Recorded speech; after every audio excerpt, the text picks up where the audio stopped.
नमस्कार दोस्तों, आज हम जानेंगे फर्स्ट टेक्निक के बारे में। गोल, ड्रीम्स।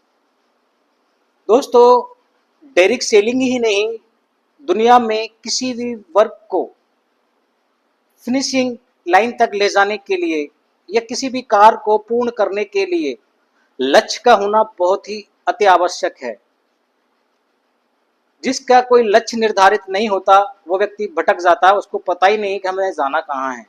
तो लक्ष्य का इस बिजनेस के लिए बहुत ही महत्वपूर्ण योगदान है और हर किसी प्रोफेशन के लिए लक्ष्य होता है, हर किसी में गोल होता है। लक्ष्य वो है जो आपको हारने नहीं देता। लक्ष्य वो है जिस वजह से हम कोई काम करते हैं। लक्ष्य के कारण ही किसी भी चीज का आविष्कार होता है, लक्ष्य के कारण ही किसी भी चीज की का प्रोडक्शन होता है, क्योंकि कहते हैं आवश्यकता आविष्कार की जननी है। तो आप अपने अंदर उस आवश्यकता को देखिए जिसकी वजह से आप इस बिजनेस को कर रहे हैं या इस बिजनेस को करेंगे, क्योंकि बिना गोल के संभव नहीं है। गोल किसी भी व्यक्ति का अलग अलग हो सकता है।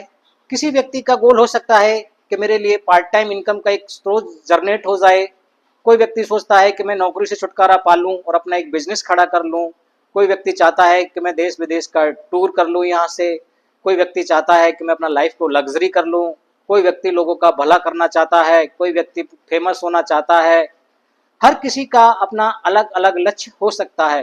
तो मेरे दोस्त, जो आपका लक्ष्य है आप उसको निर्धारित कीजिए। आपका जो कारण है उस कारण को लिखिए डायरी के अंदर, क्योंकि ब्रेन में रखी हुई चीजें स्लिप हो सकती हैं लेकिन डायरी में लिखी हुई चीजें हमेशा महफूज रहती हैं। तो इसलिए आप अपना लक्ष्य निर्धारित कर रहे हैं। बिना लक्ष्य के व्यक्ति कहीं नहीं पहुंच सकता। आइए इसको एक छोटी सी उदाहरण के माध्यम से समझते हैं। एक व्यक्ति है और वो एक रेलवे स्टेशन पर जाता है और वहां पर जो टिकट विंडो होती है वहां पर जाके बोलता है, बोले साहब मेरे को एक टिकट दे दीजिए। क्या वो पूछेगा नहीं कहाँ का टिकट देना है, कितने बजे का देना है, कौन सी गाड़ी का देना है, कौन सी कैटेगरी का देना है, जर्नल का देना है, स्लीपर का देना है, एसी का देना है? पूछेगा कि नहीं पूछेगा? डेफिनेटली पूछेगा ही पूछेगा। यदि वो व्यक्ति वहां पर बोलता है, बोले जो मन में आए सो दे दो, क्या वो उसको टिकट देगा? और देगा भी तो वो कहाँ पहुंचेगा? कहीं पहुंच पाएगा? नहीं पहुंच पाएगा। जब एक शहर से दूसरे शहर जाने के लिए हमको डेस्टिनेशन बताना पड़ता है, हमको समय बताना पड़ता है, हमको जिस कैटेगरी की बोगी में बैठ के जाना होता है वो हमको बताना पड़ता है। तो मेरे दोस्त, डायरेक्ट सेलिंग में सफल होने के लिए लक्ष्य नहीं बताना पड़ेगा, लक्ष्य नहीं लिखना पड़ेगा कहाँ जाना है।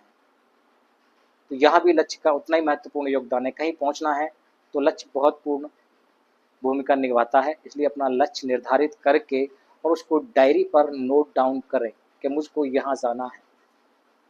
अब लक्ष्य की बात करें तो लक्ष्य किस तरीके से निर्धारित करें? तो लक्ष्य न 3 प्रकार से बनाया जाता है। SML लक्ष्य निर्धारण की 3 कैटेगरी हैं। SML, जिसमें S for small, M for medium, L for large. ऐसा ना हो कि आपने 3 महीने में लक्ष्य बना दिया, बोले अगले 3 महीने में मैं यहाँ से BMW लूंगा,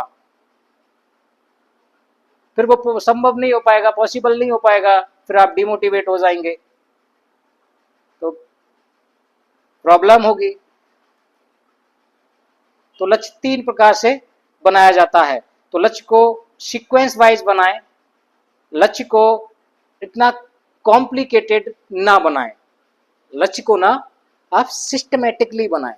सिस्टमेटिकली मीन्स SML फॉर्मूले से बनाएं, यानी short term, middle term and long term.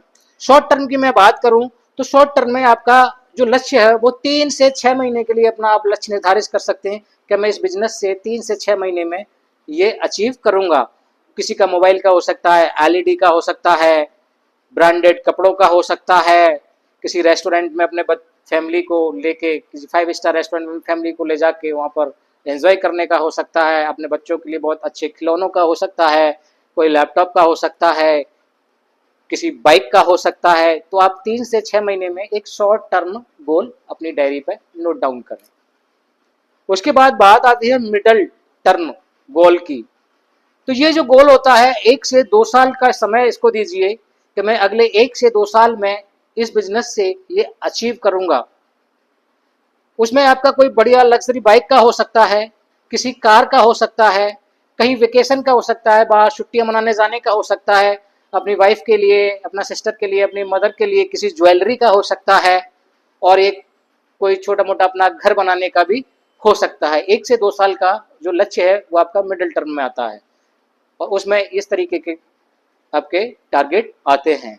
अब बात करें हम लॉन्ग टर्म गोल की, तो इसको आप कम से कम 3 से 5 साल का समय दीजिए कि बोले मैं अगले 3 से 5 साल के भीतर इस बिजनेस से मैं ये अचीव करूंगा। इसमें आप लिख सकते हैं किसी लग्जरी हाउस का, एक रॉयल हाउस बनाऊंगा मैं यहाँ से, एक लग्जरी गाड़ी लूंगा मैं यहाँ से, फॉरेन का ट्रिप वगैरह करूंगा मैं यहाँ से, और एक ऐसा सोर्स ऑफ इनकम खड़ा करूंगा मैं यहाँ से जो मेरे को सोते हुए भी इनकम आएगी। बहुत बड़ा टीम साइज में यहाँ से बिल्ड करूंगा अगले 5 साल के अंदर, और मेरे पास एक अथाह बैंक बैलेंस भी होगा यहाँ से अगले 5 साल में। तो ये 3 कैटेगरी में आप अपना लक्ष्य को निर्धारित कर सकते हैं। लक्ष्य निर्धारण के लिए इसके अलावा बहुत सी चीजें और भी होती हैं जो मैं नेक्स्ट वीडियो में बताऊंगा। आज के लिए इतना ही। Thank you. जय हिंद एंड जय बेस्ट भाई।